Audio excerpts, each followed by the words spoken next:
மாயாகஞ்ச் சிட்டியில சில நாட்களா ஏதோ வித்தியாசமா நடந்துகிட்டு இருந்துச்சு. நாளைக்கு தீபாவளி. ஆனா பட்டாசு அப்படிங்கிற பேரை கேட்டாலே ஜனங்க எல்லாரும் பயந்துகிட்டு இருந்தாங்க.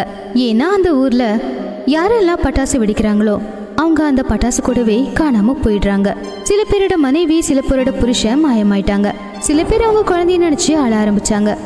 என்னோட புள்ள குன்குன், அட கடவுளே, அவ எங்க போனா? எப்படியாச்சும் அவளை கொண்டுட்டு வா கடவுளே, அவ இல்லாம நான் எப்படி வாழ முடியும்?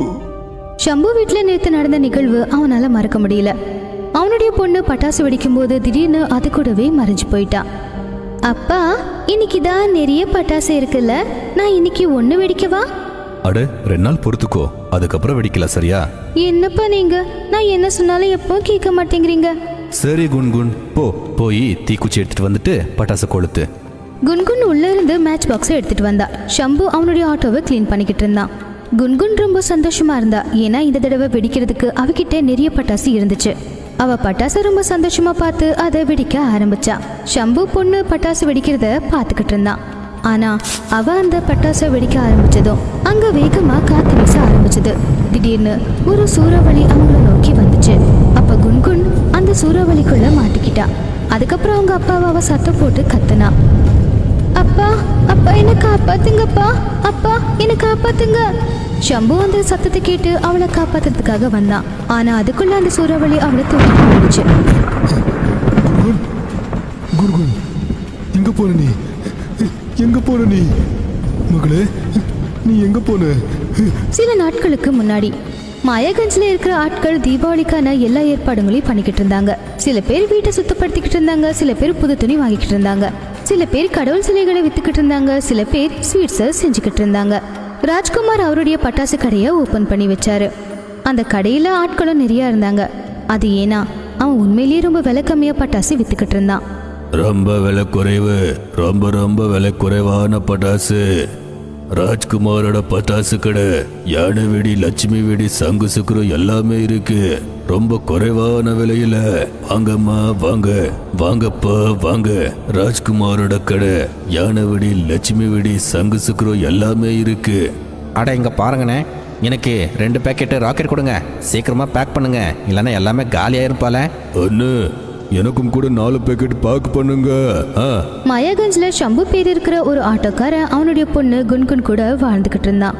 தீபாவளி வரப்புற சந்தோஷம் குன்குனோட முகத்துல நல்லாவே தெரிஞ்சுது. அன்னைக்கு நைட்டு அவங்க அப்பா ரிக்ஷா ஓட்டிட்டு வீட்டுக்கு வந்ததுக்கு அப்புறம், அப்பா இந்த தடவை எனக்கு நிறைய பட்டாசு வாங்கி கொடுப்பீங்கல்ல, எனக்கு இந்த தடவை நிறைய பட்டாசு வேணும். வாங்கிட்டு வரேன். எவ்வளவு வேணும்? நிறைய. குன்குன் அவளுடைய கையை பெருசாக்கி அவங்க அப்பா கிட்ட சொன்னான். அதை பார்த்து ஷம்பு அவளை கட்டி பிடிச்சிக்கிட்டான். நைட்டு ஷம்பு தூங்கிக்கிட்டு இருந்தான். அப்போ பாவம், என்னோட மகளுக்கு அவ கேட்ட பட்டாசை நான் வாங்கி தந்ததே இல்லை. என்ன பண்றது? விலைவாசி அதிகமாக இருக்கு, சம்பளமும் ரொம்ப குறைவா இருக்கு. மனுஷங்க சாப்பிட்றதா இல்லைன்னா பட்டாசு வெடிக்கிறதா? இந்த வருஷம் மட்டும் இவளுக்கு நான் பட்டாசு வாங்கி தந்தே ஆகணும். இப்படி யோசிச்சுக்கிட்டே ஷம்பு தூங்கிட்டான். அடுத்த நாள் காலையில அவன் மறுபடியும் வேலைக்கு போனான். அவன் ராஜ்குமாரோட பட்டாசு கடை இருக்கிற இடத்துல தான் அவனுக்கு இன்னைக்கு சவாரி கிடைச்சிருந்தது. அப்போ அவனுடைய பார்வை அங்க இருக்கிற ராஜ்குமாரோட பட்டாசு கடை மேல போச்சு. விலை ரொம்ப கம்மி அப்படிங்கிற போர்டை பார்த்ததும் அவனுடைய சந்தோஷத்துக்கு அளவில்லை. அவன் அங்க அவனுடைய பொண்ணுக்காக நிறைய பட்டாசை வாங்கினான். அவன் அந்த பட்டாசு எல்லாத்தையும் வீட்டுக்கு எடுத்துட்டு வந்தான். குன்குன் அந்த பட்டாசு எல்லாத்தையும் பார்த்ததும் சந்தோஷத்துல குதிக்க ஆரம்பிச்சா. அப்பா, இவ்ளோ பட்டாசா? ஐயோ, இந்த தடவை நான் நிறைய பட்டாசுங்களை வெடிக்க போறேன். ஷம்பு கூட சேர்த்து மாயாகஞ்சில் இருக்கிற நிறைய பேர் ரொம்ப கவலையில இருந்தாங்க. ஏன்னா எல்லாரும் அந்த வீட்டுல பட்டாசு வெடிச்சிருந்தாங்க. போலீஸ்காரங்களும் என்ன நடக்குது அப்படின்னு தேட ஆரம்பிச்சாங்க. ஆனா அவங்களுக்கு எந்த துப்புமே கிடைக்கல. இன்ஸ்பெக்டர் விக்ரம் அவரால் முடிஞ்ச முயற்சியை பண்ணிக்கிட்டு இருந்தாரு, அது என்ன அப்படிங்கறத கண்டுபிடிக்க. ஆனா அவர் இன்னைக்கு ரொம்ப முக்கியமான ஒரு விஷயத்த சொன்னாரு. அதை அவருடைய கான்ஸ்டபிள் போலராம் கிட்ட அவரு சொன்னாரு. நீங்க சொல்றது சரிதான் சார், இந்த பக்கத்துல நாம கவனத்தை கொடுக்கவே இல்லை. போலராம், ஜாக்கிரதையரு. ரொம்ப குறைவான விலைக்கு பட்டாசு வித்த அந்த கடைக்காரனுக்கிட்ட நாம போய் விசாரிக்கணும். உண்மையை சொல்லணும்னா இன்ஸ்பெக்டர் விக்ரமுக்கு தெரிஞ்சது மாயாகஞ்சில் யாரெல்லாம் காணாம போயிருக்காங்களோ அவங்க எல்லாரும் ராஜ்குமாரோட கடையில தான் பட்டாசு வாங்கியிருக்காங்கன்னு. அதனால இன்ஸ்பெக்டர் விக்ரம் முடிவு பண்ணியிருந்தாரு, இந்த பட்டாசுங்களை பத்தி கண்டிப்பா ராஜ்குமாருக்கு மட்டும்தான் தெரிஞ்சிருக்க வாய்ப்பு இருக்கு. அதுக்கப்புறம் இன்ஸ்பெக்டர் விக்ரம் போலாராம் கூட சேர்ந்து அந்த கடைக்கு போனாரு. அவன்கிட்ட விசாரிக்கவும் ஆரம்பிச்சாரு. மரியாதையா உண்மையா சொல்லு, அந்த பட்டாசுல அப்படி என்ன இருக்கு? சொல்லலைன்னா அடிக்கிற அடியில உன்னால உட்கார கூட முடியாது. சார், எனக்கு ஒண்ணுமே தெரியாது சார். நான் வெறும் பட்டாசு மட்டும்தான் வித்துக்கிட்டே இருக்கேன். இப்படி சொன்னா நீ கேட்கவே மாட்டேன். உன்னை ஒரு கை பார்த்தாதான் சரிப்படும். சார், என்ன அடிச்சு ஒரு பிரயோஜனம் இல்லை சார். நான் வெறும் பட்டாசு விற்கிறவன் மட்டும்தான். அந்த பட்டாசு வெடிக்கிறவங்க எப்படி மாயமா மறையறாங்கன்னு எனக்கு தெரியவே தெரியாது. சரி, நீ ஒண்ணுமே பண்ணலன்னு நான் நம்புறேன். நீ இதை மட்டும் சொல்லு, நீ மார்க்கெட்ல இவ்வளோ கம்மியான விலைக்கு எப்படி பட்டாசு விற்கிற? இவ்வளோ கம்மியா உனக்கு பட்டாசு எப்படி கிடைச்சது? அதுக்கப்புறம் ராஜ்குமார் அந்த பட்டாசுங்களை பத்தி சொன்னதை கேட்ட உடனே அவங்க 2 பேருக்கும் உயிரே போன மாதிரி ஆயிடுச்சு. சார், 20 நாளைக்கு முன்னாடி நகரத்துக்கு கொஞ்சம் வேலைக்கு நான் போயிருந்தேன். வர்றதுக்கு ரொம்ப நேரமாயிடுச்சு. நான் அந்த கருப்பு மலைக்கிட்ட போயிட்டே இருக்கும்போது திடீர்னு நல்ல காத்தடிச்சுது சார். நான் மழை வரும்னு நினைச்சேன். கொஞ்ச நேரத்துல சால் கூட அடிச்சது. ராஜ்குமார் ஒரு மரத்துக்கு கீழே நின்னுக்கிட்டு இருந்தான். ஆனா அவன் ஆகாயத்தை பார்த்தப்போ ரொம்பவே ஆச்சரியப்பட்டான். அங்க மழை வரல, நிறைய பட்டாசுங்க தான் ஆகாயத்துல இருந்து விழுந்துகிட்டு இருந்துச்சு. அதுல எல்லா விதமான பட்டாசும் இருந்துச்சு. அட கடவுளே, இது என்ன ஆகாயத்திலிருந்து பட்டாசு மழை வந்துகிட்டே இருக்கு? நான் இந்த மாதிரி பார்த்ததே இல்லையே. பட்டாசு மழையை பார்த்ததோ ராஜ்குமாரோட மனசுல பேராசை வந்துச்சு. அவன் எல்லா பட்டாசையும் ஒரு பையில போட்டு எடுத்துக்கிட்டு தீபாவளி நேரத்துல கம்மி விலையில அவன் எல்லா பட்டாசையும் விற்க ஆரம்பிச்சான். நான் பண்ண தப்பு என்னன்னா, அந்த பட்டாசை நான் எடுத்துட்டு வந்ததுதான். வேற ஒண்ணுமே நான் பண்ணவே இல்லை. நான் அதை எடுத்துட்டு வந்து வித்து நான் காசு சம்பாதிக்கலாம்னு நினைச்சேன். ஆனா எனக்கு தெரியாது அது பேயோட பட்டாசுன்னு. தெரிஞ்சிருந்தா எடுத்துட்டு வந்திருக்கவே மாட்டேன். கண்டிப்பா எடுத்துட்டு வந்திருக்க மாட்டேன். இன்ஸ்பெக்டர் விக்ரமுக்கு புரிஞ்சது இந்த விஷயத்துல ராஜ்குமாருக்கு எந்த சம்பந்தமும் இல்லை அப்படின்னு. ஆனா இதுக்கு பின்னாடி யார் இருக்காங்கன்னு இப்ப வரைக்கும் அவருக்கு புரியவே இல்லை. ஒரு நாள் அவர் ஸ்டேஷன்ல உட்காந்து இதை பத்தி தான் அமைதியா யோசிச்சுக்கிட்டு இருந்தாரு. அப்ப அங்க ஒரு மந்திரவாதி வந்தாரு. இன்ஸ்பெக்டர் விக்ரம் கிட்ட இதை பத்தி பேசிக்கிட்டு இருந்தாரு. சார், நான் சொல்றது கொஞ்சம் கேளுங்க. இதுக்கெல்லாம் ஒரு தீமை சக்தி தான் காரணம். தீபாவளிக்கு முன்னாடி இந்த பேய்களோட சக்தி ரொம்ப ரொம்ப அதிகமா இருக்கும். இந்த மாதிரி பட்டாசு மழையை வர வச்சு சில பேரை சில வலையில சிக்க வைப்பாங்க.